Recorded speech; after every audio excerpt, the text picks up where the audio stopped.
વિદ્યાર્થી મિત્રો, બધા મિત્રોનું સ્વાગત છે આપણી ચેનલ એવી બેસ્ટ ઇન એજ્યુકેશનની અંદર। મિત્રો, આજના વિડીયોની અંદર આજે આપણે ધોરણ 10 વિષય હિન્દી વિષયની અંદર છઠ્ઠું ચેપ્ટર જે છે કાલિદાસ કા પ્રાણી પ્રેમ, એ ચેપ્ટરનું સ્વાધ્યાયનું સોલ્યુશન વિડીયોની અંદર જોવાના છીએ। તો વિડીયોને તમારે છેલ્લે સુધી મિત્રો પૂરેપૂરો જોવાનો છે, સ્કીપ કર્યા વગર। અને ચેનલ ઉપર નવા હોય તો ચેનલને પણ અચૂકથી સબસ્ક્રાઈબ કરી દેવાની છે। चलो मित्रों, જોઈએ આપણું સ્વાધ્યાય। તેની અંદર છે નિમ્नलिखित प्रश्नों के नीचे दिए गए विकल्पों में से सही विकल्प चुनकर उत्तर लिखिए। पहलो છે કે हरिण शावक इनमें से किसके बाणों से घायल हुआ था? તેમાં આવશે ऑप्शन नंबर सी, दंतुल के बाणों से। બીજો છે કે कालिदास हरिण शावक के अंगों पर खाली जगह का लेप लगाना चाहते हैं। તેની અંદર આવશે डी, कृत का। આગળ જઈએ। तीजो, मेरी वेशभूषा ही इस बात का परिचय देती है कि मैं यहाँ का निवासी नहीं हूँ। यह वाक्य कौन किससे कहता है? तो यह वाक्य दंतुल कालिदास से कहता है। चौथो, उज्जैनी की राजसभा का प्रत्येक व्यक्ति कालिदास को किस लिए जानता था? तो उनकी ऋतु संहार के लिए जानता था। नेक्स्ट आगे जाइए। निम्नलिखित प्रश्नों के एक एक वाक्य में उत्तर लिखिए। पहलो, कालिदास कौन थे? तो कालिदास संस्कृत भाषा के एक महान साहित्यकार थे। बीजो, हरिण शावक किसके बाणों से घायल हुआ था? तो हरिण शावक दंतुल के बाणों से घायल हुआ था। અને પ્રથમ પરીક્ષાની અંદર આમાંથી મિત્રો 2 થી 3 માર્ક્સની અંદર પ્રશ્નો પૂછાય છે અને પૂછાય જ છે। બીજો છે कालिदास हिरण को कहाँ ले गया? तो कालिदास हिरण को मल्लिका के घर ले गए। चौथो, अंत में दंतुल ने कालिदास को कैसे पहचाना? तो अंत में दंतुल ने कालिदास को मल्लिका के द्वारा परिचय लेकर पहचाना। आगे जाइए। निम्नलिखित प्रश्नों के 2-3 वाक्य में उत्तर लिखिए। पहलो, माँ के रुष्ट होने के पीछे मल्लिका क्या अनुमान करती है? तो मल्लिका की माँ को मल्लिका की कालिदास के साथ मित्रता अच्छी नहीं लगती थी। मल्लिका कालिदास के साथ बाहर गई थी और वहाँ से बरसात में भीगकर लौटी थी। मल्लिका का अनुमान था कि माँ के रुष्ट होने का यही कारण हो सकता है। बीजो, दंतुल कौन था? वह मल्लिका के घर कैसे पहुँचा? तो दंतुल उज्जैनी राज्य का राजपुरुष था। हरिण शावक के टपकता खून के निशानों का पीछा करते हुए वह मल्लिका के घर पहुँच गया। तीजो, मल्लिका ने दंतुल को हरिण शावक के लिए हठ न करने के लिए को कहा? तो मल्लिका ने दंतुल को हरिण शावक के लिए हठ न करने को कहा क्योंकि वह जानती थी कि कालिदास हर हालत में हरिण शावक की रक्षा करेगा और वह हरिण शावक को कुछ नहीं होने देगा। અને વિદ્યાર્થી મિત્રો, જે આપણા સ્વાધ્યાયના પ્રશ્નના જવાબો છે એ તમારે વિડીયો સ્ટોપ કરીને બેઠે બેઠા કોપી પેસ્ટ નથી કરવાના, પરંતુ એકવાર ધ્યાનથી વિડીયો જોઈ લેવાનો છે, સ્વાધ્યાયના પ્રશ્નોના જવાબો સમજી લેવાના છે, પછી જાતે લખવાનો ટ્રાય કરવાનો છે અને જાતે લખતા જો ભૂલ પડે તો તમે બીજી વાર વિડીયોનો સહારો લઈ શકો છો।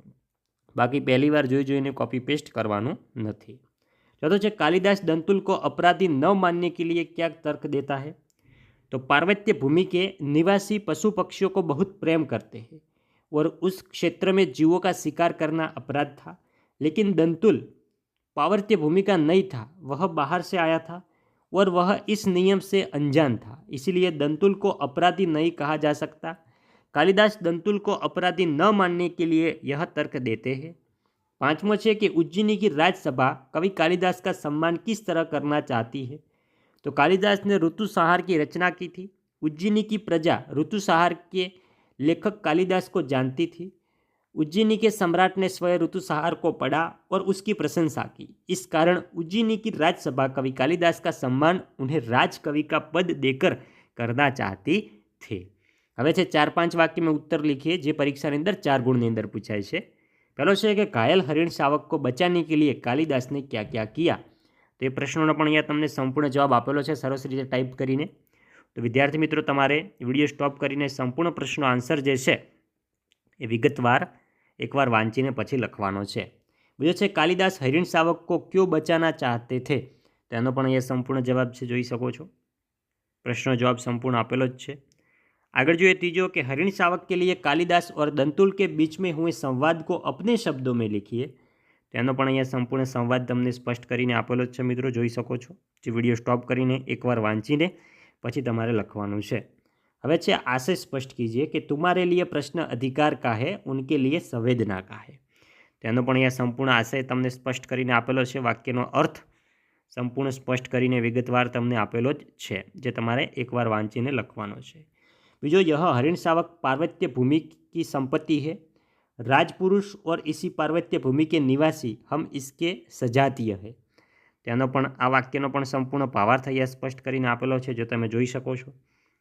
छठो છે शब्द का अर्थ बताकर वाक्य में प्रयोग कीजिए। तो यह शब्दों अर्थ तमने आपेलो है, वाक्य प्रयोग तमे तमारी रीते जाते पण करी सको छो। आस्त्रण तेनी अंदर आवशे बीछोना और बिछाने का कपड़ा। तो कालिदास ने हरिण शावक को आस्त्रण पर सुलाया। रुष्ट तो आवशे क्रोधित। तो मल्लिका राजपुरुष से रुष्ट हो गई। दुर्वा तो आवशे एक प्रकार की घास। तो कालिदास ने हरिण शावक को दुर्वा खिलाई। आगे જોઈએ आखेट। तो आखेट तो आवशे शिकार। तो राजा अपने सैनिकों को लेकर आखेट पर गया। विशेषण बतावानुं छे आपणे। शरीर तो थशे शारीरिक, गांव तो थशे ग्रामीण, प्रदेश तो थशे प्रादेशिक, दिन तो थशे दैनिक।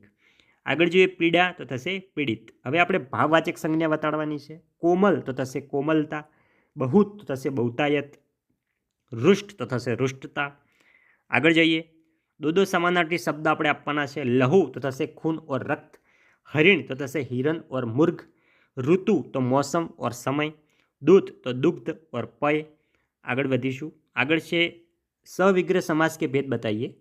तो अनुसरण तो शरण के पीछे, शरण के बाद। तो आ मित्रों समास थशे आपणो अवयवी भाव समास।